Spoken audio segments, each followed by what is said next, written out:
श्री शिवाय नमस्तुभ्यम। हर हर महादेव। 15 जुलाई को है सावन की शिवरात्रि। इस सावन की शिवरात्रि में हमें पार्थिव शिवलिंग का निर्माण करना है, पूजा करनी है, अभिषेक करना है। गुरु जी के द्वारा ऑनलाइन अभिषेक रात्रि में 9 बजे किया जाएगा, पर उससे पहले हमें पार्थिव शिवलिंग का निर्माण करना है। पार्थिव शिवलिंग कैसे बनाना है, कितनी बड़ी बनाना है, मिट्टी कहाँ की होनी चाहिए, उसमें जल कैसा मिलाना है, पार्थिव शिवलिंग बनाने का नियम क्या है। सबसे पहले हमें शिवलिंग में लिंग का निर्माण करना है या पीठ बनाना है। शिवलिंग हमें जिस पात्र में बनाना है उसमें बेलपत्र कैसे रखना है, बेलपत्र की जो डंडी का मुख है वो किस ओर होना चाहिए, ये सभी जानकारी हम आपको आज इस वीडियो में देने वाले हैं। पार्थिव शिवलिंग जो हम निर्माण विधि कर रहे हैं, हमें इस तरीके से बनाना है कि भोलेनाथ उसे स्वीकार करें। पार्थिव शिवलिंग की पूरी निर्माण विधि आपको इसी वीडियो के माध्यम से हम अच्छे से बताने का प्रयास कर रहे हैं ताकि आपसे कोई भी गलती ना हो।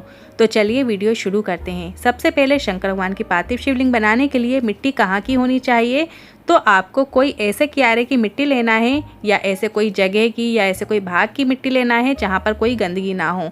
पवित्र भाग से आपको मिट्टी लेकर आना है। मिट्टी लेने के बाद आपको पानी से सिंचन करना है। किसी भी पवित्र नदी के जल से आपको उस मिट्टी का सिंचन करना है। यदि आपके पास गंगा जल है तो आप गंगा जल से सिंचन कर सकते हैं।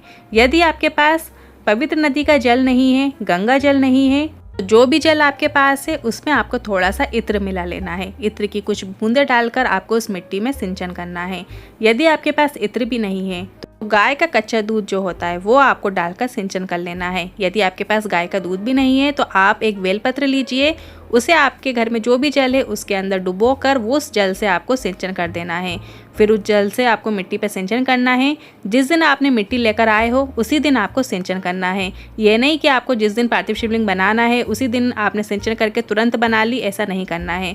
आपको जिस दिन आप मिट्टी लेकर आए हो उसी दिन आपको सिंचन करना है। और वो जो एक बेलपत्र है वो आपको उसी मिट्टी पर पटक देना है, रख देना है। आप उस दिन भी कर सकते हैं जिस दिन आपको पार्थिव शिवलिंग बनाना है, पर उस दिन सुबह के समय आपको ये करना है। इसके बाद आप अपने रसोई घर में 1 लोटा जल भर के रख लीजिए। सुबह के समय ही आपको 1 कलश जल भर के रखना है और उसके ऊपर एक प्लेट ढक दीजिए। प्लेट के ऊपर आपको 1 दाना चावल का रख देना है। आप चाहो तो 1 से ज़्यादा चावल के दाने भी रख सकते हैं।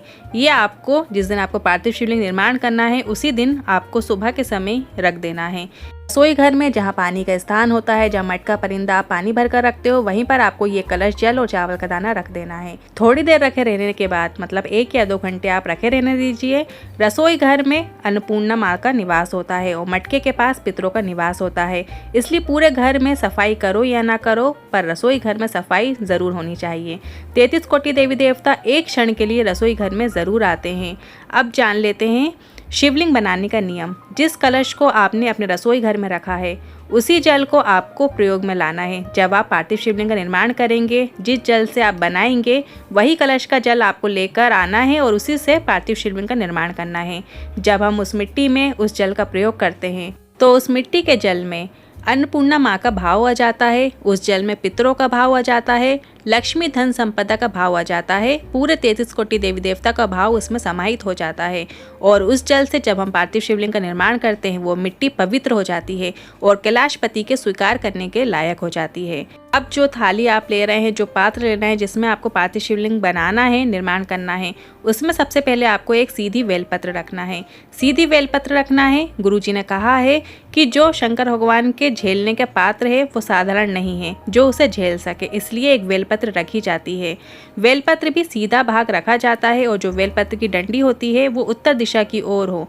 तरीके से उस थाली में आपको सबसे पहले एक बेलपत्र रखनी है। इसके बाद आपको पार्थिव शिवलिंग का निर्माण उसी बेलपत्र के ऊपर करना है। सबसे पहले आपको शिवलिंग बनाने में शिवलिंग का स्वरूप बनाना है। उसके बाद और मिट्टी डालकर जलाधारी बनाएं। सबसे पहले आपको लिंग स्वरूप बनाना है, फिर जलाधारी बनाना है। शंकर भगवान का संपूर्ण परिवार शिवलिंग में समाहित होता है। के बाद आपने जो कलश के ऊपर एक प्लेट रखी थी उसमें चावल के दाने रखे थे, वो चावल के दाने आपको शंकर भगवान की शिवलिंग जब आप पूरी तरीके से निर्माण कर ले उसके ऊपर रख देना है। जब हम उस पार्थिव शिवलिंग का निर्माण करके उस चावल को ऊपर रख देते हैं तो हमें उस पूजा का पूर्ण फल हमें ही प्रदान होता है, पूरा फल हमें ही प्राप्त होता है।